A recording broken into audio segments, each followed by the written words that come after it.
સેનાને લૂંટનારો કેમ કહ્યું? શું ક્વેશ્ચન છે કે એક તરફ એમ કહેવામાં આવે છે કે પોતાના દ્રવ્ય સ્વભાવમાં તો કોઈ વિકાર છે જ નહીં, પોતાનો આત્મા તો શુદ્ધ છે, અને કોઈક જગ્યાએ એમ કહેવામાં આવે છે કે કારણ પરમાત્મા એટલે કે પોતાના ભગવાન આત્માનો આશ્રય લેતા જેટલા પણ પાપરૂપ સેના છે, બહાદુર સેના કહી છે, પાપરૂપ બહાદુર સેના છે શત્રુની કર્મોની, એને ભગવાન આત્મા લૂંટી લે છે એટલે કે ભગવાન આત્મા એનો અભાવ કરી નાખે છે એમ. તો પ્રશ્ન શું છે કે એક તરફ કહો છો કે દ્રવ્ય સ્વભાવમાં વિકાર નથી, અને બીજી તરફ એમ કહો છો કે ભગવાન આત્માનો આશ્રય લેવાથી કર્મનો અભાવ થાય છે. તો કર્મ આત્મામાં છે કે નહીં એમ પ્રશ્ન છે કે આત્મા કર્મનો અભાવ ક્યારે કરે? કાં તો આત્મામાં કર્મ હોવા જોઈએ, અને જો આત્મામાં કર્મ નથી તો પછી અભાવ કરવાની શું જરૂર છે? દ્રવ્ય સ્વભાવ મારો શુદ્ધ છે, શુદ્ધ સ્વભાવમાં કર્મોનો અભાવ છે, તો પછી કર્મ છે જ નહીં, પ્રવેશ કરતા જ નથી ભગવાન આત્મામાં કર્મ, તો પછી કર્મની શત્રુ સેનાને લૂંટનારો કે એનો નાશ કરનારો કે એનો અભાવ કરનારો એમ કેમ કહેવામાં આવ્યું છે એમ પ્રશ્ન છે. જુઓ ઉત્તર. એ તો પર્યાયથી વાત કરી છે.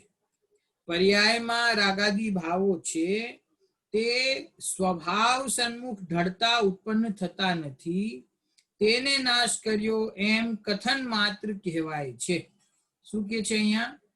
જો આપણને ભગવાન આત્માની જ્યારે પણ વાત કરવામાં આવે, ત્રિકાળી ધ્રુવ ભગવાન આત્માની વાત કરવામાં આવે, કહેવામાં એમ આવે કે મારો દ્રવ્ય, પણ એ દ્રવ્ય કહેતા જુદી જુદી વખતે જુદી જુદી અપેક્ષા હોય છે. કોઈક વખતે વિકારી પર્યાયોથી સહિત દ્રવ્યને પણ પોતાનું આત્મદ્રવ્ય કહેવામાં આવે છે. કોઈક વખતે અવિકારી સમ્યક દર્શન આદિ શુદ્ધ પર્યાયોથી સહિત આત્માને મારો આત્મા કહેવામાં આવે છે. અને કોઈક વખતે વિકારી અને અવિકારી સમસ્ત પર્યાય માત્રથી ભિન્ન ત્રિકાળી ધ્રુવ ભગવાન આત્માને મારો આત્મા કહેવામાં આવે છે. એટલે ક્યાં કઈ અપેક્ષા છે એ જરા બરાબર સમજવી જોઈએ. તો અહીંયા પ્રશ્ન શું છે કે દ્રવ્ય સ્વભાવમાં તો વિકાર છે જ નહીં, તો દ્રવ્ય સ્વભાવમાં વિકાર નથી એટલે કે પોતાના ત્રિકાળી ધ્રુવ ભગવાન આત્મામાં વિકાર તો નથી, તો પછી કારણ પરમાત્માને એટલે કે પોતાના આત્માને પાપરૂપી બહાદુર શત્રુ સેનાને લૂંટનારો કેમ કહ્યો? એટલે કે કર્મોનો અભાવ કરવા વાળો એને કેમ કહ્યો? કર્મ હોય તો અભાવ કરે ને, કર્મ તો છે જ નહીં. તો આ શું છે કે બે જુદી જુદી અપેક્ષાઓ અહીંયા આ મિક્સ કરેલી છે એક જ પ્રશ્નમાં. પેલો પોઈન્ટ છે કે દ્રવ્ય સ્વભાવમાં વિકાર છે જ નહીં. એ કયો દ્રવ્ય સ્વભાવ છે? ત્રિકાળી ધ્રુવ ભગવાન આત્મા પર્યાય માત્રથી રહિત, દ્રષ્ટિનો વિષય, બરાબર. અને બીજું કહ્યું કે પોતાના કારણ પરમાત્માને, અહીંયા શબ્દ ભલે કારણ પરમાત્મા વાપર્યો છે પણ ત્યાં પર્યાયથી સહિત જે દ્રવ્ય છે એની વાત છે, બરાબર. તો ગુરુદેવે શું ખુલાસો કર્યો કે એ તો પર્યાયથી વાત કરી છે, એટલે કે આત્મામાં કર્મ છે. શું? આત્મા કર્મથી બંધાયેલો છે એવી વાત જ્યારે શાસ્ત્રમાં આવે ત્યારે આપણે શું સમજવાનું કે પર્યાય સહિત દ્રવ્યની અહીંયા વાત છે, વિકારી પર્યાયથી સહિત દ્રવ્યની વાત છે. તેથી પર્યાયમાં કર્મનું બંધન હોવાથી આત્મદ્રવ્ય આખું કર્મથી બંધાયેલું છે એમ કહેવામાં આવે છે, બરાબર છે. જો પ્રમાણની વિષયભૂત વસ્તુ, પ્રમાણ એટલે આપણે આની ચર્ચા પહેલા પણ કરી છે કે જ્યાં દ્રવ્ય અને પર્યાય બંને મળીને એક આખી વસ્તુને ભગવાન આત્મા કહેવામાં આવે છે, એ અપેક્ષાએ દ્રવ્ય છે એ પર્યાય સહિત છે, પર્યાય દ્રવ્યની છે, પર્યાયનો કરતા દ્રવ્ય છે. અને સ્વભાવની દ્રષ્ટિએ જોતા એ જ વસ્તુમાં પર્યાય ગૌણ થઈને પર્યાયથી રહિત પોતાનો દ્રવ્ય દ્રષ્ટિનો વિષય બને છે, બરાબર છે. તો એક વાત એમ સમજવી, અહીંયા જરાક આપણને વિશેષ સમજવા જેવી વાત છે કે જ્યારે પર્યાયમાં કર્મ બંધન છે એમ કહેવામાં આવે, પર્યાયમાં અજ્ઞાન છે, પર્યાયમાં મિથ્યાત્વ છે, પર્યાયમાં કર્મ બંધાયેલા છે. જ્યારે એમ વાત આવે ને ત્યારે ઘણી વખતે આપણને એમ થતું હોય છે કે મારો આત્મા તો એકદમ જુદો છે એનાથી, અને પર્યાયમાં કર્મ બંધ થાય છે એનાથી મારે કાંઈ લેવા દેવા નથી. પર્યાયમાં અજ્ઞાન છે, પર્યાયમાં વિકાર છે, હું તો એનાથી જુદો છું.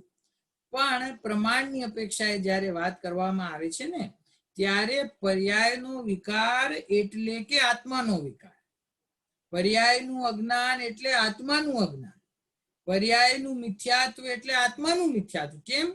કેમ કે પર્યાય કોઈ જુદી હોતી નથી. ઘણી વખતે પૂજ્ય ગુરુદેવ શ્રીના વર્ષોથી પ્રવચન આપણે સાંભળતા હોઈએ, કોઈક જીવને કદાચિત એવો ભ્રમ થઈ જાય કે ત્રિકાળી દ્રવ્ય તો એકદમ શુદ્ધ છે અને જે કંઈ થાય છે પર્યાયમાં છે, અને દ્રવ્ય અને પર્યાય ભિન્ન ભિન્ન છે. તો એ દ્રવ્ય અને પર્યાય કોઈ ભિન્ન હોતા નથી, એવી રીતે કોઈ બે વસ્તુ નથી. સમજી ગયા? દ્રવ્ય અને પર્યાય જુદી નથી કે આ દ્રવ્ય શુદ્ધ છે અને એની પર્યાયમાં વિકાર છે. બરાબર? આ જોજો, સમયસારની અંદર બે વાત છે. સમયસારમાં એમ કહ્યું કે પર્યાયમાં રાગ હોય એ જ સમયે મારો ત્રિકાળી ધ્રુવ ભગવાન આત્મા પર્યાયના વિકારથી ભિન્ન છે. એ સ્વભાવની અપેક્ષા છે. અને પ્રમાણની અપેક્ષા એ મારા આત્મામાં મિથ્યાત્વ, અજ્ઞાન અને વિકારી ભાવો ને બધું જ છે. કર્મ બંધાય છે તો એ આત્માને બંધાય છે. બરાબર?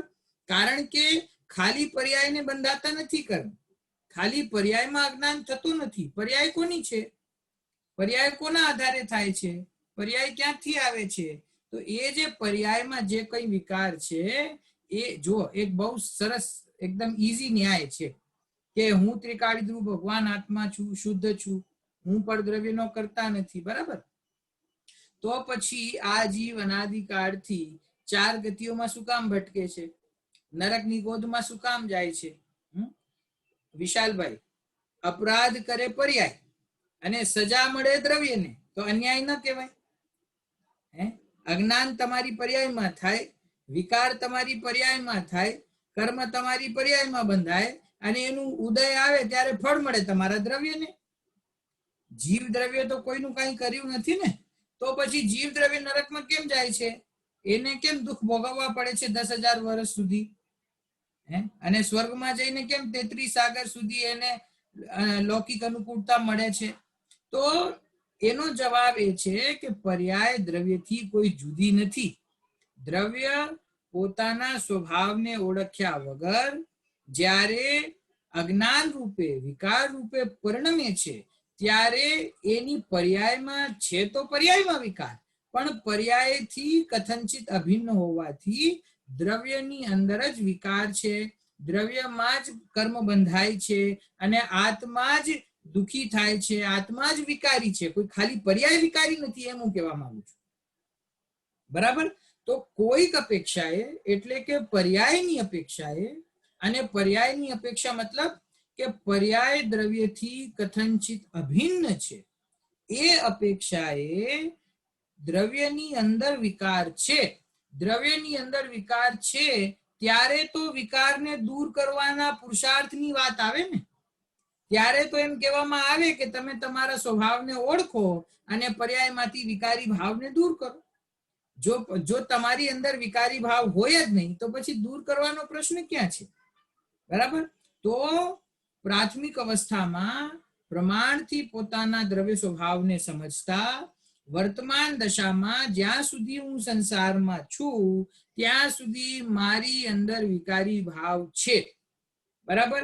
પછી મારી અંદર વિકારી ભાવ છે એમ સ્વીકાર કર્યા પછી જો મારો શુદ્ધ સ્વભાવ હું એને દ્રષ્ટિમાં લઈશ તો મારું આ વિકારી પરિણમન દૂર થઈ જશે, એમ નિર્ણય કરીને પછી જીવ પોતાના સ્વભાવને પ્રગટ કરવાનો પુરુષાર્થ કરે છે.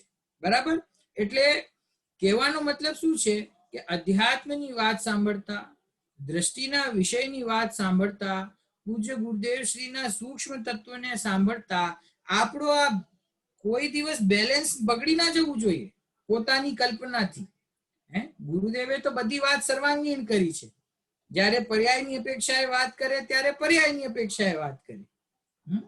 કુંકુંદાચાર્ય દેવે સર્વ વિશુદ્ધ જ્ઞાન અધિકારમાં એવી ઘણી બધી ગાથાઓ છે જ્યાં એમ કહ્યું છે કે જીવ પોતાના વિકારી ભાવનો કરતા છે.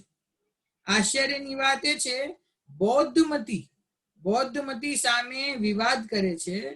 બૌદ્ધમતી એમ કે છે કે અમે તો જીવ દ્રવ્યને એના વિકારોનો અકર્તા માનીએ છીએ. શું?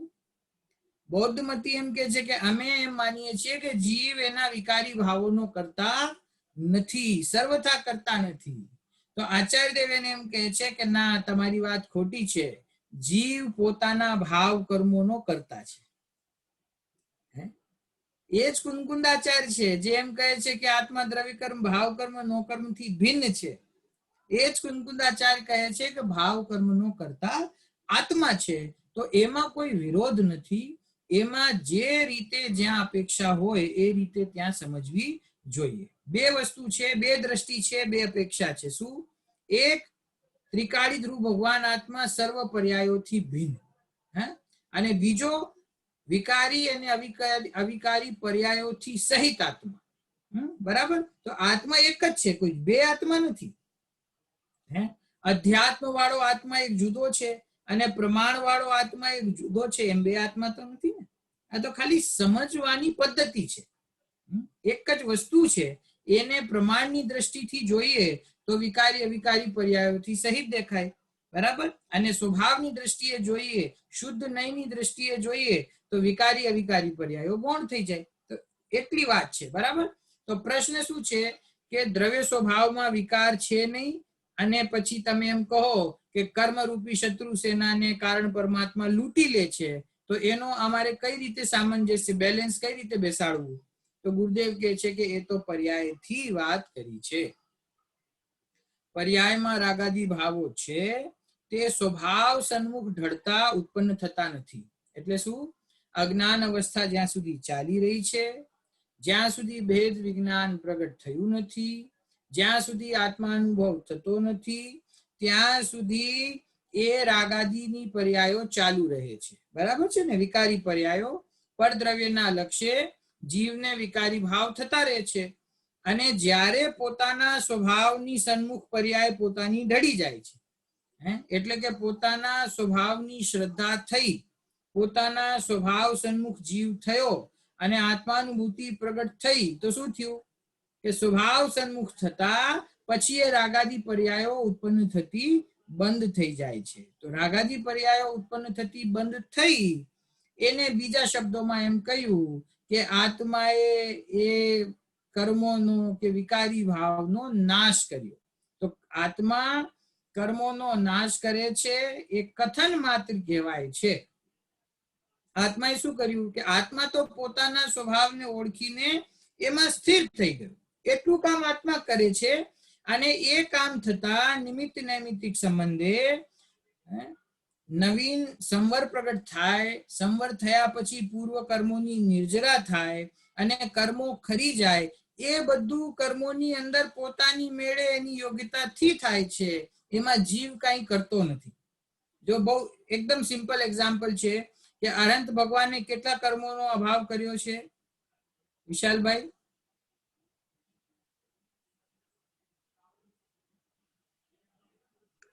એમ કહેવામાં આપણે વ્યવહારથી એવી રીતે કહીએ કે 4 કર્મોનો અભાવ કર્યો છે, પણ પછી એવી રીતે કર્યો છે કે નિશ્ચયથી? ના, આ એટલે એમ કે બોલવામાં આપણે એવી રીતે આપણે બોલીએ, પણ એમ કે 4 નો કરી શકતો તો 8 નો કરો તો ને, કેમ ના થાય? ના, એ વાત નથી. અરહંત ભગવાને કેટલા કર્મનો અભાવ કર્યો? 4 નો. સિદ્ધ ભગવાને કેટલા કર્મોનો અભાવ કર્યો? 8 નો. બરાબર ને? તો આપણે ભાષામાં તો એમ જ કહીએ છીએ કે અનંત ભગવાને 4 કર્મનો અભાવ કર્યો, સિદ્ધ ભગવાને 8 કર્મનો અભાવ કર્યો. તો સિદ્ધ ભગવાને કર્મનો અભાવ કરવા માટે શું કર્યું? કે એમણે તો ખાલી પોતાના સ્વરૂપની સ્થિરતા પ્રગટ કરી. એક અંતર્મુખ સુધી પોતાના સ્વભાવમાં નિર્વિકલ્પપણે સ્થિર થઈ ગયા. એને તો એટલું જ કર્યું છે. એને કઈ બીજું નથી કર્યું. પણ કર્મોનો અભાવ તો એની મેળે એની યોગ્યતાથી થાય છે. બરાબર છે? તો કર્મનો અભાવ થતા એમ કહેવામાં આવે છે કે સિદ્ધ ભગવાને 8 કર્મનો અભાવ કરી દીધો. તો પોતાના સ્વભાવનો આશ્રય લેતા કર્મોનો અભાવ થઈ જાય છે માટે એમ કહેવામાં આવે છે કે જીવ છે એ કર્મરૂપી શત્રુ સેનાને લૂંટી લેનારો છે. ખરેખર લૂંટવા વાળો છે નહીં, એ તો પોતાના સ્વભાવમાં સ્થિર થાય છે, બીજું કઈ કરતો નથી. છઠ્ઠા સાતમા ગુણસ્થાન પછી મુનિરાજ નિર્વિકલ્પ સમાધિમાં લીન થઈ જાય અને શ્રેણી ચડે તો જેમ જેમ શ્રેણી ચડતા જાય તેમ તેમ કર્મોની નિર્જરા થતી જાય, વ્યુચ્છિત્તિ થતી જાય, અભાવ થતો જાય. બરાબર. તો હવે એ કર્મોની જે નિર્જરા થઈ રહી છે તો એમાં એ મુનિરાજ છે એ શું પુરુષાર્થ કરે છે? કર્મનો અભાવ કરવા માટે શું કરે છે? કે કર્મનો અભાવ કરવા માટે કાંઈ કરતા નથી, એ તો પોતાના સ્વરૂપમાં સ્થિર થાય છે અને સ્વરૂપમાં સ્થિર થતા કર્મોનો અભાવ તો એમની મેળે એમની યોગ્યતાથી થાય છે. ત્યારે એમ કહેવામાં આવે છે કે જીવે કર્મનો અભાવ કર્યો. તો જીવની પર્યાયમાં કર્મ હતા અને પોતાના સ્વભાવનો આશ્રય કરતા એ કર્મોનો અભાવ કર્યો જીવે, એમ કથન માત્ર કહેવાય છે. બરાબર. દ્રવ્ય સ્વભાવમાં તો રાગાદી ભાવો કે સમ્યક દર્શન, ચારિત્ર, કેવળ જ્ઞાન કે સિદ્ધ પર્યાય એ કોઈ પર્યાય દ્રવ્ય સ્વભાવમાં છે જ નહીં. સંસાર, મોક્ષ એ બધી પર્યાયોની રમતું છે.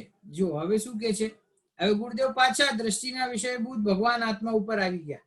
ત્રિકાળી ધ્રુવ વસ્તુ કેવી છે કે અનાદિ અનંત પરિપૂર્ણ એક રૂપ અખંડ વસ્તુ છે. કેવી છે કે પોતાના દ્રવ્ય સ્વભાવમાં રાગાદી ભાવ તો છે જ નહીં, એટલે કે વિકારી ભાવો તો છે જ નહીં, પણ સમ્યક દર્શન, ચારિત્રની જે શુદ્ધ પર્યાયો છે એ પણ ખરેખર તારા સ્વભાવમાં નથી. અને સમ્યક દર્શન, ચારિત્રની શુદ્ધ પર્યાયો તો છોડો, પણ કેવળ જ્ઞાનની અને સિદ્ધ પર્યાય, જો કયા કયા શબ્દ વાપર્યા છે, કેવળ જ્ઞાનની અને સિદ્ધ પર્યાય, એ તો પરિપૂર્ણ શુદ્ધ પર્યાયો છે ને. તો એ કહે છે કે એવી પૂર્ણ શુદ્ધ પર્યાયો પણ તારા દ્રવ્ય સ્વભાવમાં નથી. સંસાર અને મોક્ષ એ બધી પર્યાયોની રમતું છે. આ જે કઈ થાય છે, જીવ સંસારમાં રખડે છે તો પોતાના અજ્ઞાનથી પરદ્રવ્યને ઇષ્ટનિષ્ટ માની એમાં રાગ દ્વેષ કરીને કર્મ બાંધે છે. એ કર્મનો ઉદય આવતા એને અનુકૂળ પ્રતિકૂળ સંયોગો મળે છે અને એ સંયોગોમાં ફરીથી ઇષ્ટનિષ્ટ માનીને રાગ દ્વેષ કરે છે. એ રીતે જીવનો અનાદિકાળથી સંસાર ચક્ર ચાલુ છે. બરાબર. અને કોઈક જીવ ભેદ વિજ્ઞાન પ્રગટ કરી પુરુષાર્થ કરીને સંસાર અવસ્થાનો અભાવ કરીને સિદ્ધ અવસ્થા પ્રગટ કરે છે. બરાબર. તો કાં તો જીવ સંસાર અવસ્થામાં છે અથવા જીવ પુરુષાર્થ પૂર્વક સિદ્ધ દશા પ્રગટ કરે છે. સંસાર દશા હો કે સિદ્ધ દશા હો, બેનું નામ દશા છે. જો આપણે શું બોલીએ છીએ, સંસાર દશા, સંસારમાં સ્થિતિ, સિદ્ધ પદ, સિદ્ધની સ્થિતિ, સિદ્ધની દશા. એટલે કે શબ્દમાં જ એ વાત છુપાયેલી છે કે આ દશા છે, આ દ્રવ્ય નથી, આ વસ્તુ નથી, આ વસ્તુની એક અવસ્થા વિશેષ છે. તો ગુરુદેવ કહે છે કે આ વિકારી ભાવ હો કે અવિકારી ભાવ હો, મોહ રાગ દ્વેષના પરિણામ હો કે સમ્યક દર્શન જ્ઞાન ચારિત્રના પરિણામ હો કે કેવળ જ્ઞાન હો કે સિદ્ધ પર્યાય હો, આ જે કઈ રમત થાય છે, રમતનો મતલબ અહીંયા શું કે જે કઈ ચેન્જીસ થાય છે એ બધા ચેન્જીસ એ તારી પર્યાયમાં થાય છે. એ સમયે તારો દ્રવ્ય સ્વભાવ તો શુદ્ધનો શુદ્ધ એવો ને એવો અનાદિ અનંત છે, એમાં કોઈ ચેન્જ થતો નથી. એટલે કે પ્રશ્ન કરનારનો પ્રશ્ન એમ હતો ને કે દ્રવ્ય સ્વભાવમાં તો કઈ વિકારી ભાવ છે જ નહીં. તો ગુરુદેવ કહે છે બરાબર વાત છે, દ્રવ્ય સ્વભાવમાં કોઈ વિકારી ભાવ નથી. પછી બીજો પ્રશ્ન કે દ્રવ્ય સ્વભાવમાં વિકારી ભાવ નથી તો પછી જીવને કર્મનો અભાવ કરનારો એમ કેમ કહેવાય છે? તો કહે છે કે પર્યાય સાથે કથનચિત અભિન્નતા છે ને, એ અપેક્ષા એમ કહેવામાં આવે છે કે જે દોષ પહેલા સંસાર અવસ્થામાં હતો, પુરુષાર્થ પૂર્વક એનો અભાવ કરીને જીવ સિદ્ધ દશાની પ્રાપ્તિ કરે છે. બરાબર. તો સંસાર મોક્ષ એ બધી પર્યાયોની રમતું છે. દ્રવ્ય સ્વભાવમાં એ પર્યાયો છે જ નહીં. ત્રિકાળી દ્રવ્ય સ્વભાવ એક રૂપ છે. એને નથી કાંઈ ગ્રહવું કે નથી કાંઈ છોડવું. કેવો છે ભગવાન આત્મા કે એમાં જો કંઈક નવીન વસ્તુનો કે નવીન ભાવનો કે નવીન પર્યાયનો ગ્રહણ થતો હોય અને ગ્રહણ કર્યા પછી એનો ત્યાગ કરતો હોય તો એનાથી શું સિદ્ધ થાય કે વસ્તુ પરિપૂર્ણ નથી. હજી કઈ ગ્રહણ કરવાનું બાકી હોય તો એનો મતલબ શું કે વસ્તુ પરિપૂર્ણ નથી. પણ ત્રિકાળી ધ્રુવ વસ્તુ તો મારી કેવી છે? પરિપૂર્ણ છે. તો પરિપૂર્ણ ક્યારે કહેવાય? પરિપૂર્ણ ત્યારે કહેવાય જ્યારે એને કોઈ વસ્તુ ગ્રહણ કરવી અને ગ્રહણ કરીને છોડવી એવી વ્યવસ્થાથી જુદો મારો ભગવાન આત્મા છે. પહેલા સંસારને ગ્રહણ કરે, પછી પુરુષાર્થ કરીને સંસારનો ત્યાગ કરે અને સિદ્ધ દશાને પ્રગટ કરે, એવી અપેક્ષા મારા ત્રિકાળી ધ્રુવ સ્વભાવને નથી. ત્રિકાળી ધ્રુવ સ્વભાવનો આશ્રય લઈને આ બધી રમત પર્યાયની અંદર થાય છે. મારા ત્રિકાળી દ્રવ્ય સ્વભાવમાં કાંઈ થતું નથી. બરાબર? એટલે અહીંયા કહેવાનો અર્થ શું છે કે પોતાના સ્વભાવનો વિશ્વાસ રાખો. પોતાના સ્વભાવના આશ્રયે કોઈ પણ દિવસે પર્યાયોની અંદર થતા જે વિકારી ભાવ છે એ વિકારી ભાવોને જોઈને પોતાને હીન અનુભવ ના કરવો. ક્યારે હું તો અજ્ઞાની છું, હું તો પાપી છું, હું તો ગ્રસ્તી છું. એના માટે ગુરુદેવ સમજાવે છે કે નહીં, તારા સ્વભાવમાં રાગાદી ભાવ છે જ નહીં, તારા સ્વભાવમાં વિકારી ભાવો છે જ નહીં. બરાબર? વિકારી ભાવ તો શું? અવિકારી ભાવ પણ નથી. કારણ કે જે કોઈ ભાવ નવો પ્રગટ થાય છે એ કોઈ ભાવ મારો સ્વભાવ નથી. બસ એટલી એક સરળ પરિભાષા કહીએ, એક નાનકડી એવી આ એક્ઝામિનેશન છે કે કયો ભાવ મારો છે, કયો ભાવ મારો નથી. એ કઈ રીતે ઓળખવું?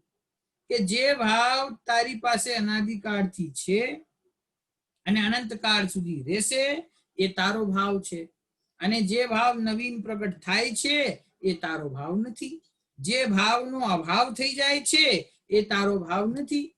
તો પછી તારો જ્ઞાન સ્વભાવ એ તારો ભાવ છે. કેમ? જીવની સાથે અનાદિ અનંત છે. અને રાગ ભાવ છે, કર્મ છે, સંયોગો છે એ તારા નથી. કેમ? કેમ કે નવીન નવીન નવીન ઉત્પન્ન થાય છે, મળે છે, અને જે મળી ગયા એ પછી એમનો વિયોગ થાય છે, એ જતા રહે છે. તો જે આવે છે અને જાય છે એ મારા નથી, અને જે સદાકાળ મારી સાથે રહે છે એ મારા છે. બહુ સરળ રીત છે સમજવાની. બરાબર? જ્ઞાયક ભાવ તો શાશ્વત છે જ. ત્રણ કષાયનો અભાવ કરી અતિન્દ્રિય આનંદનો સ્વાદ લેનારા દિગંબર સંતોએ અંતરની વાત અજબ ગજબની કરી છે. શું કહ્યું? કે જ્ઞાયક ભાવ તો શાશ્વત જ છે. એ તો ત્રિકાળ વસ્તુ છે, એક રૂપ વસ્તુ છે, પરમ પૂર્ણ વસ્તુ છે. એની અંદર કોઈ ઓછું વધતું કરવાની કોઈ જગ્યા એની અંદર કઈ છે નહીં. ખરેખર છે ને, જગતમાં જેટલા દ્રવ્યો છે પ્રત્યેક દ્રવ્ય પોતપોતાના સ્વભાવમાં પરિપૂર્ણ છે. આપણે જીવ દ્રવ્ય છીએ એટલે મુખ્યતાથી હંમેશા આપણે જીવની અપેક્ષાએ વાત કરતા હોઈએ. બરાબર? એટલે કે જીવ પર દ્રવ્યને ગ્રહણ કરે છે, જીવ પર દ્રવ્યને છોડે છે, એમ આપણે કથન કરીએ. પણ તમે પૂતગલ દ્રવ્યને તો પૂછો કે એને એક્સેપ્ટેડ છે કે નહીં કે તમે એને ગ્રહણ કરી શકો. સમજે મારી વાત? જીવ દ્રવ્ય એમ કે હું આને ગ્રહણ કરું ને હું છોડું, પણ ભાઈ પૂતગલ દ્રવ્યને તો પૂછો, એને મંજૂર છે કે તમે એને ગ્રહણ કરો? જીવને જેમ પરદ્રવ્યની અપેક્ષા નથી ને, એમ પૂતગલ ધર્મ આકાશ કાળ બીજા કોઈ દ્રવ્યને પણ જીવની કોઈ અપેક્ષા નથી. એમનામાં જ્ઞાન નથી એટલે આપણે એની અપેક્ષાએ વાત નથી કરતા. પણ કહેવાનો અર્થ શું છે કે એમનો સ્વભાવ પોતાની દ્રવ્ય ક્ષેત્ર કાળ ભાવની મર્યાદામાં પરિપૂર્ણ વસ્તુ છે, પરિપૂર્ણ ભાવ છે. એને પણ પૂતગલ દ્રવ્યને જીવ દ્રવ્યની કોઈ અપેક્ષા નથી. આપણે જ્ઞાયક છીએ તો આપણે શું કહીએ કે હું જ્ઞાયક અને આખા જગતના દ્રવ્યો મારા જ્ઞેય. બરાબર? પણ જે પરદ્રવ્ય છે, જે પર પદાર્થ છે, પૂતગલ દ્રવ્ય છે, એ પૂતગલ દ્રવ્યને કોઈ જીવ જાણે તો એની સિદ્ધિ થાય એવી કોઈ અપેક્ષા પૂતગલ દ્રવ્યને છે? હું એમ વિચાર કર્યા કરું કે હું આ વસ્તુને ગ્રહણ કરું છું, છોડું છું, પણ એ જે વસ્તુ પૂતગલ દ્રવ્ય છે, ધર્મ આકાશ કાળને તો કોઈ પકડવા જતું નથી, પૂતગલ દ્રવ્યને જ પકડવા દોડે છે. તો એ જે પૂતગલ દ્રવ્ય છે એને એવી અપેક્ષા છે કે કોઈ જીવ મને ગ્રહણ કરે કે જીવ મને છોડે? હે તો એ આપણા પૂતગલ દ્રવ્ય છે એ જીવની સીમામાં પ્રવેશ કરવા માંગતો નથી, અને જીવ દ્રવ્યનો સ્વભાવ એવો છે કે એની અંદર કોઈ પૂતગલ દ્રવ્ય આવી શકતું નથી. બે દ્રવ્ય પોતપોતાની અવસ્થામાં સ્વતંત્ર છે. બસ ખાલી અજ્ઞાનના કારણે જીવને એવો ભ્રમ થાય છે કે આ પરદ્રવ્યનો કર્તા કે ભોગતા હું છું, પણ પોતાના સ્વભાવનો આશ્રય કરતા એના રાગાદી ભાવો દૂર થાય છે, અને રાગાદી ભાવો દૂર થતા જે કર્મ છે એ કર્મોનો પણ અભાવ થાય છે. તો એ અપેક્ષા એમ કહેવામાં આવે છે કે જીવ કર્મોનો અભાવ કરનાર છે, પણ ખરેખર જીવ તો શાશ્વત છે, પરિપૂર્ણ છે, એની અંદર કર્મને કોઈ પ્રવેશ જ નથી. પછી ગુરુદેવને મહિમા આવ્યા વગર રહેતો નથી, એટલે હંમેશા કહે કે ભાઈ આ વાત ખાલી દિગંબરમાં છે, આ વાત બીજે ક્યાંય નથી. ત્રણ કશાય ચોકડીનો અભાવ કરનારા દિગંબર સંતોએ આ અદ્ભુત વાત કરી છે. બીજી કોઈ જગ્યાએ પોતાના સ્વભાવની એવી સૂક્ષ્મ વાત ક્યાંય ઉપલબ્ધ નથી. બરાબર? શું કે છે દિગંબર સંતો?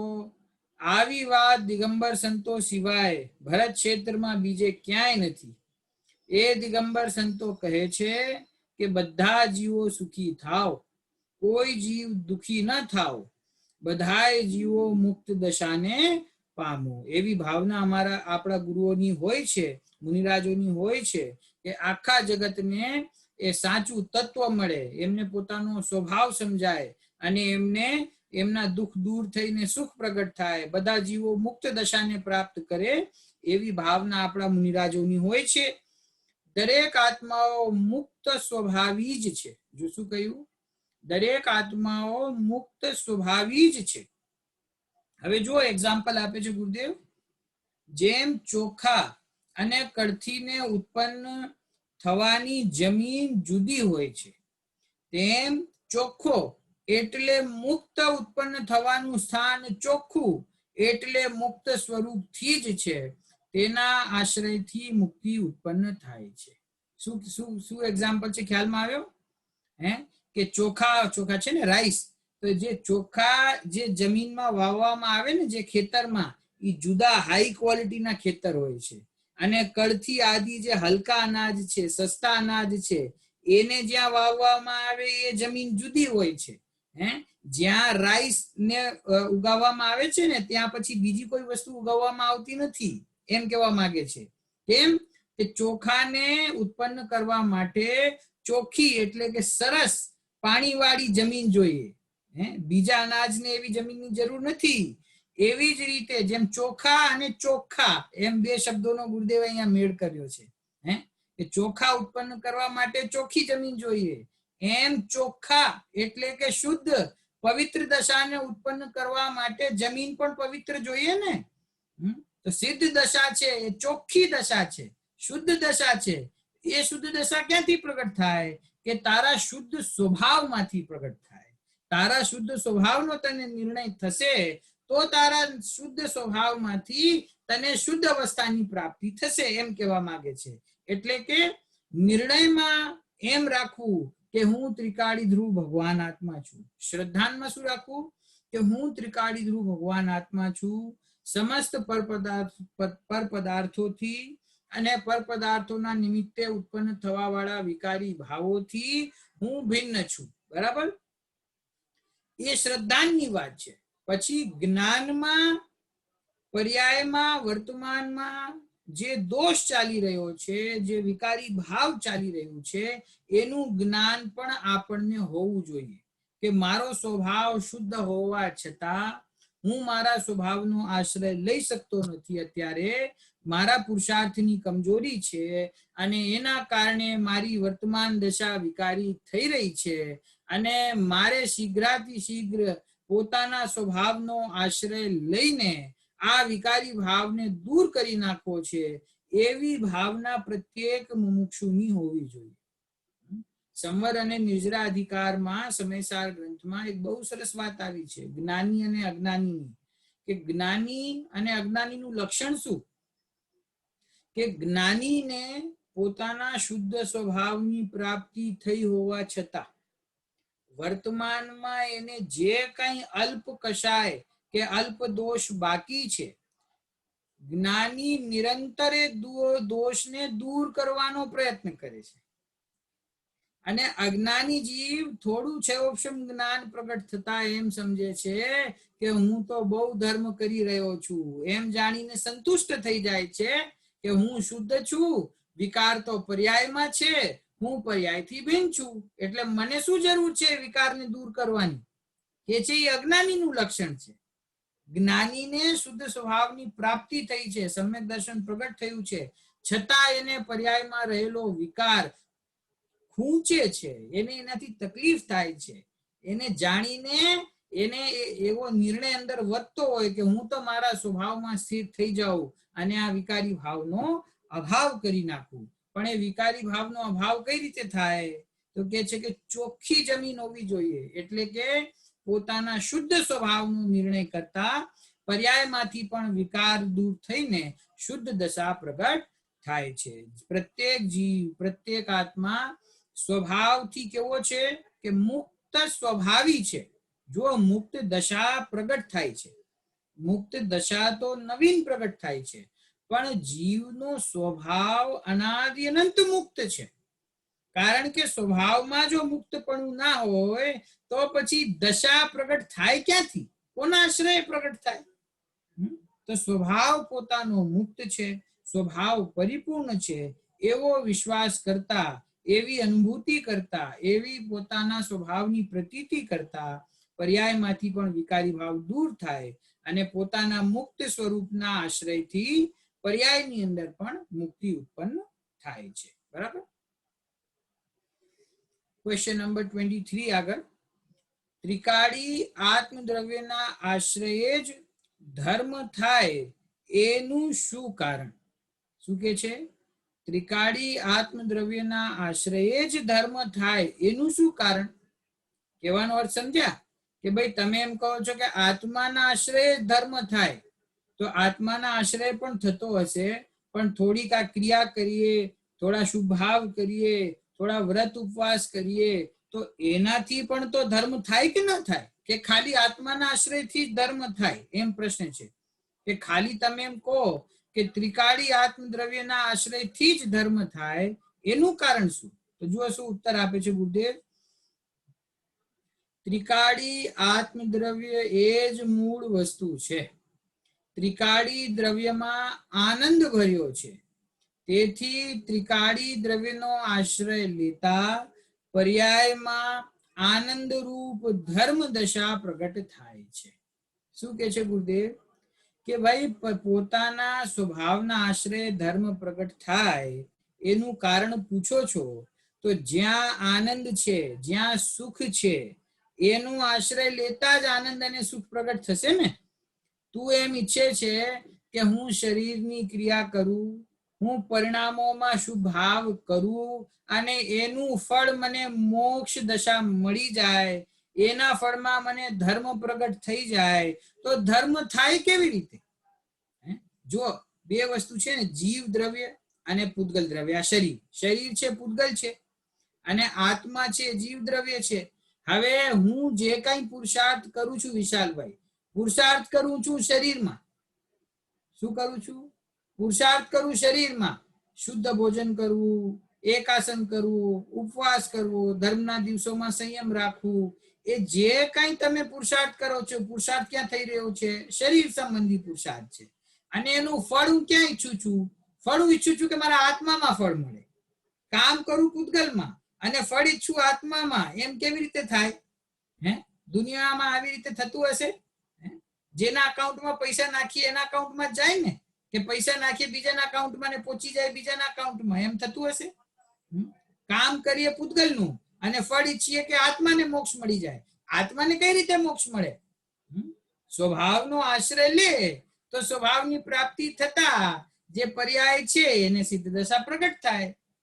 હવે પ્રયત્ન કરે છે બધો પૂતગલમાં, પૂતગલને પોતાનું માને, હું પૂતગલ રૂપ છું એમ માને, પછી પૂતગલને કષ્ટ આપીને એમ સમજે કે હું ધર્મ કરું છું, વ્રત ઉપવાસ કરે તો એમ લાગે હું ધર્મ કરું છું, સંયમ પાળે તો એમ લાગે કે હું ધર્મ કરું છું.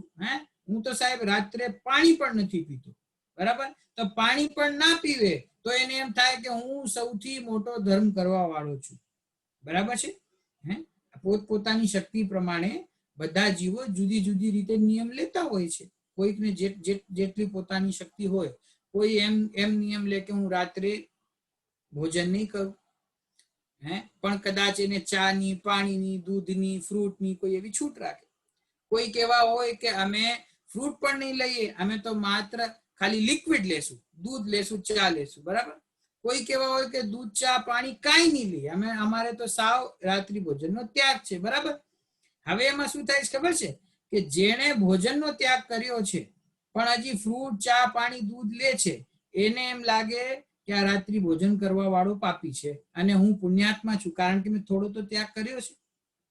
પછી જે ખાલી પાણી પીતો હોય એને એમ થાય કે આજે રાત્રે ચા પીવે છે ને આ પાપી છે, હું એના કરતા વધારે પુણ્યાત્મા છું, કારણ કે હું તો ખાલી પાણી પીવું છું. અને જે પાણી પણ નથી પીતો એને એમ થાય, ઓ જો હું તો 20 વર્ષથી મેં તો પાણી નથી પીધું રાતે, તો એને એમ થાય કે હું સૌથી મોટો ધર્માત્મા છું, કારણ કે હું રાત્રે પાણી પણ નથી પીતો. પણ આ બધા જેટલા કાર્યો છે આમાં આત્મા ક્યાં છે? અહીંયા આપણે એમ નથી કહેતા કે રાત્રિ ભોજન કરો, કે એની કોઈ વાત નથી, સ્વચ્છંદતા ગ્રહણ ના કરવી, પણ સમજવાની વાત એ છે કે આ બધી ત્રણેય પ્રકારની પ્રક્રિયામાં એમાં આત્માનું હિત કેવી રીતે થયું? તમે જે કઈ પુરુષાર્થ કર્યો એ પુરુષાર્થ શું છે? કે શરીર સંબંધી. અન્ય જીવોને મારા પ્રમાદના નિમિત્તે કોઈ એમની હિંસા ના થાય, એમનો ઘાત ના થાય, એમને દુઃખ ના પહોંચે, એનો આપણે પ્રયત્ન કર્યો ને. રાત્રિ ભોજનનો ત્યાગ કર્યું તો શું થયું? કે ભાઈ અન્ય જીવોની હિંસા જે થતી હતી મારા કારણે, એ હવે નહીં થાય. સાચી વાત છે, અન્ય જીવોની હિંસા થતા અટકી ગઈ, પણ એમાં તમને ધર્મ કઈ રીતે પ્રગટ થાય? અન્ય જીવની હિંસા ન કરવી એનું નામ ધર્મ છે? વિશાલભાઈ, આ બહુ અઘરો પ્રશ્ન છે. અહિંસા પરમો ધર્મ, બોલો અહિંસા પરમ ધર્મ છે કે નહીં? પરમ ધર્મ તો છે, વાત તો શાસ્ત્રમાં આવી છે. તો હું પરજીવોની દયા પાડું તો એનાથી મને ધર્મ પ્રગટ થાય કે ન થાય? કે પરજીવોની દયા પાડો તો બહુ સારું, કે તમારા નિમિત્તે જીવોની જે હિંસા થતી હતી એ હવે અટકી ગઈ, ઓછી થઈ ગઈ, બરાબર છે, એ બહુ સારું કર્યું. એનાથી તમને જે પાપ કર્મ બંધાતું હતું ને એ અટકી ગયું, એટલું કામ થયું. પાપ કર્મ બંધાતું અટક્યું, પણ મેં એમ સમજી લીધું કે હું બહુ ધર્માત્મા છું, કારણ કે હું અન્ય જીવોની દયા પાડું છું. તમને હજી ખાલી પાપ કર્મ બંધાતા અટક્યું છે, તમે મોક્ષ માર્ગમાં એક ડગલું આગળ વધ્યા નથી, એક કદમ પણ મોક્ષ માર્ગમાં આગળ વધ્યો નથી. કેમ કે આત્માનુભૂતિ પ્રગટ ના કરે જ્યાં સુધી, પોતાના સ્વભાવની દ્રષ્ટિ ના કરે, જ્યાં જ્ઞાન અને આનંદ છે, જ્યાં મૂળ વસ્તુ છે એ મૂળ વસ્તુની દ્રષ્ટિ ના કરે, તો પર્યાયની અંદર શુદ્ધતા પ્રગટ ના થાય, શુદ્ધતાનો અંશ પણ પ્રગટ ના થાય. અને શુદ્ધતાનો અંશ પ્રગટ ના થાય તો પછી પૂર્ણતા કેવી રીતે પ્રગટ થશે? જ્યાં અંશ પણ પ્રગટ થયો નથી તો પૂર્ણતા કઈ રીતે પ્રગટ થશે? અને જ્યાં સુધી પૂર્ણતા પ્રગટ નહીં થાય ત્યાં સુધી તને સિદ્ધ દશા કઈ રીતે પ્રગટ થશે? તો બહુ સરળ વાત છે ને, લોજિકલ છે કે ભાઈ મોક્ષ એટલે શું? મોક્ષ એટલે શું? બહુ સરળ, બધા ધર્મોને સ્વીકારો એવી પરિભાષા. મોક્ષ એટલે શું? કે ભાઈ સંસાર અવસ્થામાં જે દુઃખ છે એ દુઃખનો અભાવ થઈ જાય અને હું પરમ સુખી થઈ જાઉં, મને પરમ આનંદ પ્રગટ થઈ જાય, એનું નામ મોક્ષ છે, બરાબર? તો એ આનંદ પ્રગટ કઈ રીતે થશે? કે જેની પાસે આનંદ છે એનો આશ્રય લો તો તમને આનંદ પ્રગટ થશે. હવે એ આનંદ કોની પાસે છે? કે 5 ઇન્દ્રિયમાં તો હું અનંત કાળથી આનંદ શોધી રહ્યો છું, પણ આજ સુધી મને મળ્યું નથી. તો પરદ્રવ્યમાં તો આનંદ છે નહીં. વિતરાગી દેવશાસ્ત્ર ગુરુમાં હું આનંદની શોધ કરું છું, તો એ વિતરાગી દેવશાસ્ત્ર ગુરુ પણ સાચું આનંદ, સાચું સુખ ક્યાં છે એનો રસ્તો મને બતાવી દે છે. એમ નથી કહેતા કે મારી શરણમાં આવી જાઓ તમને આનંદ મળી જશે, કારણ કે એમની પાસે આનંદ છે પણ એ બહુ સ્વાર્થી છે, એમનો આનંદ છે ને એમની પાસે જ રાખે છે, બીજા કોઈને દેતા નથી. ખાલી રસ્તો બતાવી દે કે હું આ રીતે સુખી થયો છું, તમારે થવું હોય આ માર્ગને તમે અપનાવો, આ માર્ગ ઉપર ચાલો તો તમે પણ સુખી થઈ જશો. તો સુખ અને આનંદ એ જેની પાસે છે એનો આશ્રય લેતા જીવને ધર્મ પ્રગટ થશે. બીજો તો કોઈ ધર્મનો પ્રગટ કરવાનો રસ્તો છે નહીં. તો ગુરુદેવે કહ્યું કે ત્રિકાળી આત્મદ્રવ્ય જ મૂળ વસ્તુ છે. કેમ કે ત્રિકાળી દ્રવ્યમાં આનંદ ભર્યો છે. આનંદ બીજે ક્યાંય છે નહીં ને જગતમાં. ઉદ્ગલ ધર્મ આકાશ કાળ એમાં તો ક્યાંય આનંદ છે નહીં. હવે રહ્યા ખાલી જીવ. જીવમાં પણ બધા જીવો પાસે પોતપોતાના સ્વભાવમાં આનંદ છે, પણ વ્યવસ્થા એવી છે કે એક જીવ બીજા જીવને પોતાનું સુખ દઈ શકતું નથી. પોતાના દ્રવ્ય ક્ષેત્ર કાળ ભાવની સીમાને તોડીને બીજા દ્રવ્યને સુખી કે દુખી કરી શકતું નથી. તો પછી હું ક્યાં જાઉં? હવે મને કોનો આશરો છે? કોઈ અનાથ બાળક હોય ને, જેમ વિશાલભાઈ, ખાલી એક્ઝામ્પલ માટે સમજાવું છું કે કોઈ બાળક હોય ને એના મા બાપ ના હોય અને ખૂબ પ્રયત્ન કરે કે કોઈક મને હેલ્પ કરે, કોઈક મને હેલ્પ કરે, અને પછી કદાચિત કોઈ હેલ્પ ના કરે ને પછી એમ નિર્ણય કરે કે હવે હું જ મહેનત કરીશ, હવે મારે કોઈની પાસે ન જવું, હવે હું જ મહેનત કરીશ, હું જ પૈસા કમાઈશ ને હું જ મોટો માણસ બનીશ, ને પોતાના ઉપર વિશ્વાસ રાખીને મહેનત કરે, મોટો માણસ બની જાય. પછી પોતાના ભૂતકાળને યાદ કરે કે ભાઈ મારી તો મદદ કોઈએ કરી જ નહીં, મેં જ પોતાની મેળે જે કર્યું છે બધું મેં જ કર્યું છે, અને હું મારી મહેનતથી હું અહીંયા સુધી પહોંચી ગયો છું, એવું છે ને. આ ખરેખર છે ને, આમાં ગુસ્સો કરવા જેવી વાત નથી. આ જગતની વ્યવસ્થા જેવી છે. તમને કોઈ મદદ કરવા વાળું છે નહીં, તમને કોઈ સુખ દેવા વાળું છે નહીં અહીંયા. તમારા દુઃખને દૂર કરનારો જગતમાં કોઈ છે નહીં. એ સિદ્ધાંત જેટલી જલ્દી સમજાઈ જાય એટલી જલ્દી તમે સાચા રસ્તે આવી જશો. કે મારા દુઃખને હરવાની અને મને સાચું સુખ પ્રગટ કરવાની શક્તિ બીજા કોઈ પાસે જગતમાં છે નહીં. ઉદ્ગલ ધર્મ આકાશ કાળ પાસે તો નથી, પણ જે અન્ય જીવો છે એમની પાસે પણ નથી, અને એમાં જે શ્રેષ્ઠ અમારા દેવ છે, ગુરુ છે, એમની પાસે પણ એવી સામર્થ્ય નથી કે એ બીજા કોઈ જીવને સુખી કરી દે. એ તો ખાલી સાચા સુખનું સ્વરૂપ બતાવે છે અને એને પ્રગટ કરવાનો માર્ગ બતાવે છે.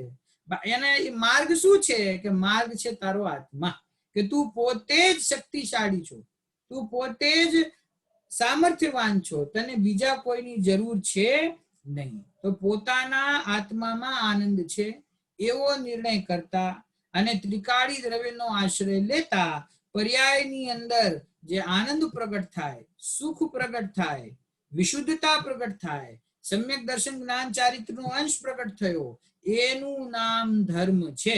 ખરેખર તો શું છે?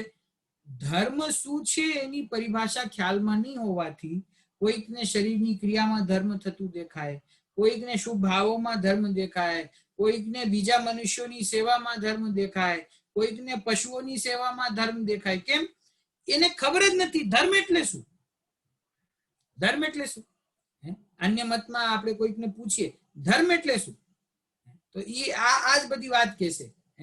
બીજાની સેવા કરો, મનુષ્યથી પ્રેમ કરો, એકબીજા પ્રત્યે વાત્સલ્ય રાખો, ભગવાનની ભક્તિ કરો, એનું નામ ધર્મ.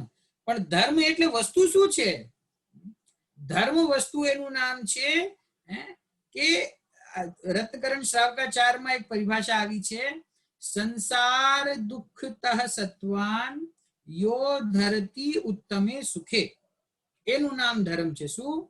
કે જે જીવને સંસાર દુઃખમાંથી પકડીને, સંસાર દુઃખમાંથી ઉઠાવીને ઉત્તમ સુખમાં પહોંચાડી દે છે, એનું નામ ધર્મ છે.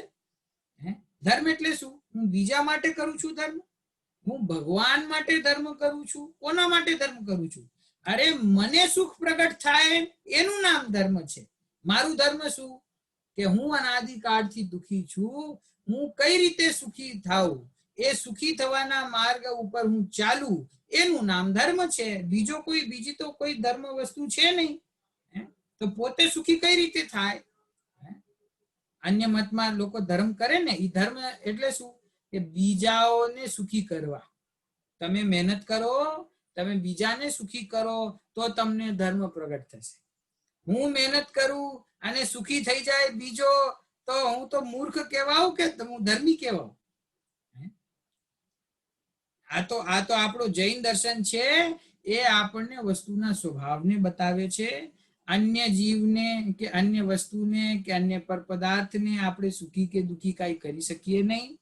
હે, મને ધર્મ પ્રગટ કરવો છે, એ ધર્મ કઈ રીતે પ્રગટ થશે કે હું મારા સ્વભાવનો આશ્રય લઉં. મારા સ્વભાવનો આશ્રય લેતા અનાદિકાળથી ચાલી આવતી મારી વિપરીત માન્યતા દૂર થાય. વિપરીત માન્યતા દૂર થતા મને સમ્યક દર્શન પ્રગટ થાય.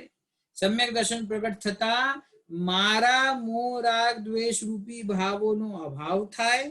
એનો અભાવ થતા મને જે વિશુદ્ધતા અને આનંદની પ્રાપ્તિ થશે, આનંદનો અનુભવ થશે, એનું નામ ધર્મ છે. બીજું કોઈ જગતમાં ધર્મ છે નહીં. અને આવા ધર્મને પ્રગટ કરવા માટે એક પોતાની ત્રિકાળી ધ્રુવ વસ્તુ જ છે. બીજી કોઈ વસ્તુનો આશ્રય કરતા એ ધર્મ પ્રગટ થતો નથી. તો જે પ્રશ્ન હતો કે ખાલી ત્રિકાળી આત્મદ્રવ્યના આશ્રય ધર્મ થાય, એવું શું કામ કહો છો? કે એવું જ સ્વરૂપ છે. એના સિવાય બીજો સુખનો કોઈ માર્ગ છે નહીં. એના સિવાય ધર્મનો કોઈ માર્ગ છે નહીં. એક જ માર્ગ છે. આજે માનો, કાલે માનો, અનંતકાળ બાદ માનો, માર્ગ એક જ છે. જ્યારે પણ તને સુખ મળશે, જ્યારે પણ તને ધર્મ પ્રગટ થશે, એ આ માર્ગે જ થશે, બીજા કોઈ માર્ગે પ્રગટ નહીં થાય. બરાબર છે? ચલો આગળ હવે નાનો ક્વેશ્ચન છે, એ પણ એક લઈ લઈએ. ધ્રુવની કિંમત વધુ કે આનંદના અનુભવની? શું પ્રશ્ન છે? આપણે તો આનંદ ગોતી રહ્યા છીએ, આનંદની શોધ કરીએ છીએ. મારે તો સુખી થવું છે.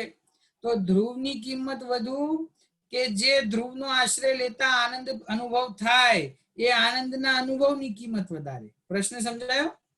સમ્યક દર્શન થાય, આત્માનુભૂતિ પ્રગટ થાય, અતિન્દ્રિય આનંદ આવે ને. એ અતિન્દ્રિય આનંદનો મતલબ શું? અનાદિકાળથી જીવને આજ સુધી એવો આનંદ આવ્યો નથી. એવો અદ્ભુત આનંદ, આશ્ચર્યકારી, અભૂતપૂર્વ, પેલા કોઈ દિવસ જેનો અનુભવ થયો નથી એવો આનંદ. તો એ આનંદની કિંમત વધારે છે કે ધ્રુવ વસ્તુની કિંમત વધારે છે? એમ પ્રશ્ન છે. ધ્રુવની કિંમત વધુ છે. આનંદની પર્યાય તો એક સમયની છે ને ધ્રુવમાં તો આનંદનો ઢગલો ભર્યો છે. શું કહ્યું? કે તું ખાલી એક સમયના અતિન્દ્રિય આનંદના અનુભવને મુખ્ય કરીશ તો એ તો બીજા સમયે જતો રહેશે. પછી ફરીથી ક્યાંથી આવશે? કે એ જે અતિન્દ્રિય આનંદ આવે, એ અતિન્દ્રિય આનંદ પોતાના સ્વભાવના આશ્રય પ્રગટ થાય છે. અને તારા સ્વભાવમાં એવો આનંદનો ઢગલો છે. કેટલો ઢગલો છે? કે અનંત કાળ સુધી તું એને ભોગ્યા કરીશ તો પણ એ ઓછો નહીં પડે, એટલો ઢગલો છે. એક વખત તને એનો રસ્તો મળી જાય. આ ખજાનો કેવો છે વિશાલભાઈ? એક વખત રસ્તો મળી ગયો પછી એમાંથી તમે અનંત કાળ સુધી એનો ઉપયોગ કર્યા કરો, એનો ભોગ કર્યા કરો. એ ખજાનો કોઈ દિવસ ખાલી થાય એવો છે નહીં. તો એક સમયના આનંદની કિંમત વધારે નથી. એ આનંદ જેના આશ્રય પ્રગટ થાય છે એવી વસ્તુની કિંમત વધારે છે. તો એ વસ્તુ કઈ છે? કે એ વસ્તુ મારી ધ્રુવ વસ્તુ છે, ત્રિકાળ વસ્તુ છે. અને આ તો કર્ણાનુયોગથી પણ બહુ સિદ્ધ વાત છે. શ્રેષભાઈ, પ્રથમોપશમ સમ્યક તો થાય ને જીવને, મેં કદાચ પહેલા કીધું હશે. સમ્યક દર્શન પહેલી વાર થાય જ્યારે અનાદિકાળથી જે જીવને સમ્યક દર્શન ના થયું હોય અને પહેલી વાર પુરુષાર્થ કરે ભેદ વિજ્ઞાન કરતા, અને પહેલી વાર સમ્યક દર્શન પ્રગટ થાય ને, તો પ્રગટ થતા વેત એક થોડાક જ સમયોમાં છૂટી જાય છે. પ્રથમોપશમ સમ્યક તો થાય ને, થોડા જ સમય સુધી ટકે પછી છૂટી જાય. પછી એ જીવ ફરીથી પુરુષાર્થ કરે, પછી ઘણો પુરુષાર્થ કરતા ફરીથી થાય, થોડો વધારે સમય ટકે અને પછી છૂટી જાય. એવી રીતે ઘણી વખત એવું થાય છે. તો શું કામ થાય એવું? પહેલી વાર જ્યારે સમ્યક દર્શન થાય, આત્માનુભૂતિ થાય અને અતિન્દ્રિય આનંદ પ્રગટ થાય ને, તો એ જે જીવ આત્માનુભૂતિના કાળમાં એવો વિકલ્પ આવતા, ઓહો, જેમ આનંદનો અનુભવ થયો, એવો આનંદ કેવો છે કે અનાદિકાળથી આજ સુધી એવો આનંદ આવ્યો નથી. તો આનંદ આવતા એની દ્રષ્ટિ આનંદ ઉપર જાય. ઓહો, અતિન્દ્રિય આનંદ. અને અતિન્દ્રિય આનંદ ઉપર દ્રષ્ટિ જતા અતિન્દ્રિય આનંદ છૂટી જાય. કારણ કે આનંદ પ્રગટ થયું કઈ રીતે? પોતાના આત્માના આશ્રયથી. બરાબર. હવે આત્માના આશ્રય જે ઉપયોગની સ્થિરતા પોતાના સ્વભાવમાં થઈ, નિર્વિકલ્પતા થઈ અને અતિન્દ્રિય આનંદોનો અનુભવ થયો. અનુભવ થતા વેત વિકલ્પ થઈ જાય. ઓહો, આવો અતિન્દ્રિય આનંદ, આવો તો આનંદ મેં આજ સુધી ભોગવ્યો નથી. અને એમ આનંદ ઉપર દ્રષ્ટિ જતા આનંદ ગાયબ થઈ જાય છે. પછી ફરીથી પુરુષાર્થ કરે, પછી એને વાત ખ્યાલમાં આવે કે આનંદ સ્વભાવના આશ્રય આવે છે. તો પછી આનંદનો અનુભવ આવતા છતાં પોતાના સ્વભાવની સ્થિરતા છોડતો નથી. એટલે પછી સમ્યક દર્શન છૂટતું નથી, ટકી રહે છે. આત્માનુભૂતિ, સમ્યક દર્શન તો છે જ. આત્માનુભૂતિનો કાળ જે છે ને, તો આપણે એમ કહીએ ને, જ્ઞાનીઓને ધીરે ધીરે ધીરે કાળ વધતો જાય. એ વધે કેવી રીતે?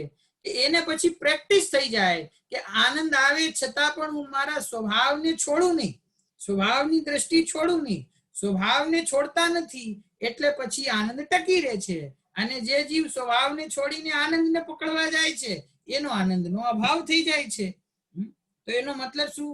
કે ધ્રુવની કિંમત વધારે છે, ત્રિકાળી વસ્તુની કિંમત વધારે છે, કે જેના આશ્રયથી આવી આનંદની, અતિન્દ્રિય આનંદની એક બે નહીં, અનંત કાળ સુધી એવી પર્યાયો પ્રગટ થતી રહેશે. આ એવો એક ધ્રુવ વસ્તુ છે, એક એવી મહિમામય વસ્તુ છે કે જેને એક અંતર મુહૂર્ત સુધી એક વખત આપણે એમાં સ્થિર થઈ જઈએ તો પછી સાદી અનંત કાળ સુધી આપણને અનંત અનંત અનંત સુખની પ્રાપ્તિ થયા કરે. એવો પોતાનો ભગવાન આત્મા છે. એવા ધ્રુવ ભગવાન આત્માની કિંમત જ વધારે છે. વધારે શું છે?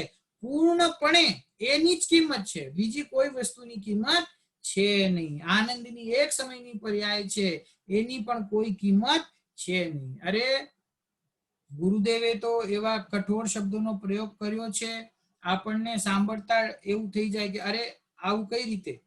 ત્રિકાળી ધ્રુવ ભગવાન આત્માની મહિમા કરતા ગુરુદેવ એમ કહે છે કે એ પોતાના ત્રિકાળી ધ્રુવ ભગવાન આત્માની સમક્ષ કેવળ જ્ઞાનની પર્યાય પણ અવસ્તુ છે.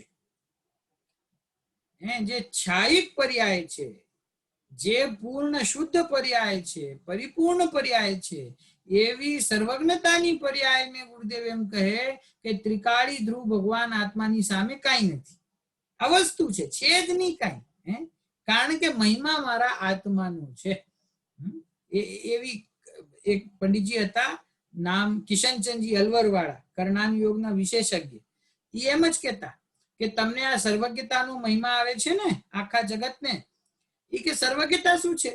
કે સર્વજ્ઞતા મારા જ્ઞાન ગુણની તો પર્યાય છે. એક સર્વજ્ઞતા એટલે શું? મારા જ્ઞાન ગુણની એક પર્યાય છે ને. અને મારા જ્ઞાન ગુણમાંથી અનંતી એવી પર્યાયો અનંતકાળ સુધી પ્રગટ થતી રહે એવી શક્તિ મારા જ્ઞાન ગુણમાં છે ને. અને જ્ઞાન ગુણ આટલો જે શક્તિશાળી આપણને દેખાય છે, એવા જ્ઞાન ગુણ જેવા અનંત ગુણ આપણા આત્મામાં છે કે નહીં? આત્મામાં કેટલા ગુણ છે? અનંત.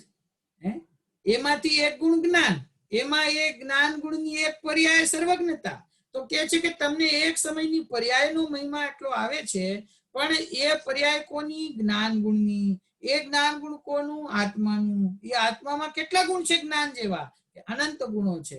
એમ કેતા કે સર્વજ્ઞતાની પર્યાય છે ને એ આત્માના ખૂણામાં ક્યાંક પડેલી છે, એનો કોઈ મહત્વ નથી. એવી તો અનંતી પર્યાયો છે આત્મામાં, એ તો ક્યાં પડી છે ખબર નથી. મહિમા કોનો? કે જેના આશ્રય પ્રગટ થાય છે એવી પર્યાય, અનંતી પર્યાયો પ્રગટ થાય છે, એવા પોતાના ધ્રુવ આત્માનો મહિમા છે. એનો મહિમા કરતા, એની દ્રષ્ટિ કરતા, એની પ્રતીતિ કરતા અને એમાં સ્થિર થતા જીવને ધર્મની પ્રથમ પ્રગટતા થાય સમ્યક દર્શન થતા, અને પછી ધીરે ધીરે સ્થિરતા જેમ વધતી જાય એમ સમ્યક દર્શન જ્ઞાન ચારિત્ર પણ વધતા જાય, અને ચારિત્રની પૂર્ણતા થતા જીવને સિદ્ધ દશા પ્રગટ થાય છે. એવો આ સ્વરૂપ છે.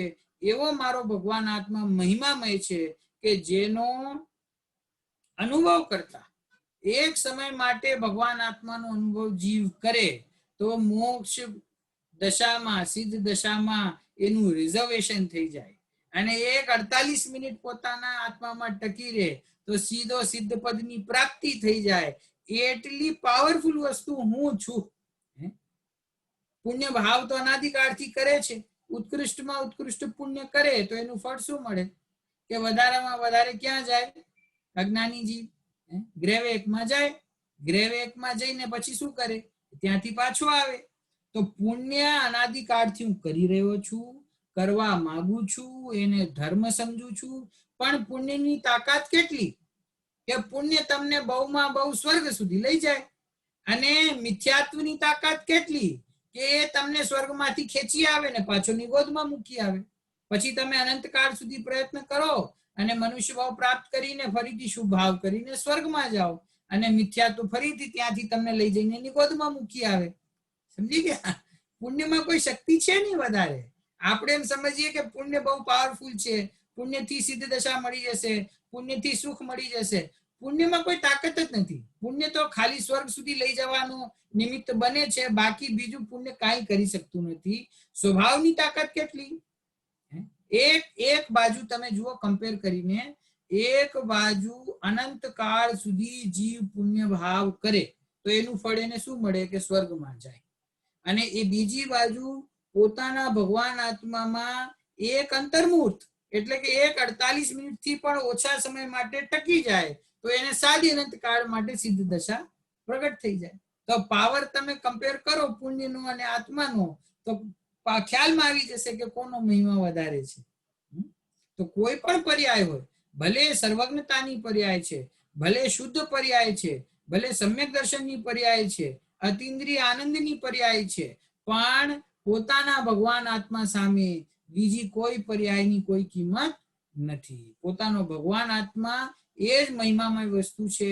એની મહિમા કરતા, એની દ્રષ્ટિ કરતા જીવ સિદ્ધ દશાને પ્રાપ્ત કરે છે. બરાબર? સમય લગભગ થઈ ગયો છે. કોઈકને કંઈક પૂછવું હોય તો પૂછી શકો છો, પહેલાના વિષયમાંથી કે વર્તમાન વિષયમાંથી, કાં તો તમે મને પાછળથી પણ પ્રશ્ન મને વોટ્સએપ કરી શકો છો. ઓકે,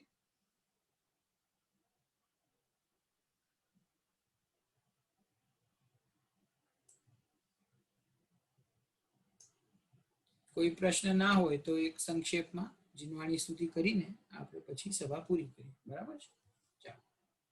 જાવાણી કે જ્ઞાન તે સૂઝેલો કાલો, સોવાણી મસ્તક નમો સદા દેત હોંડો, સદા દેત હોંડો.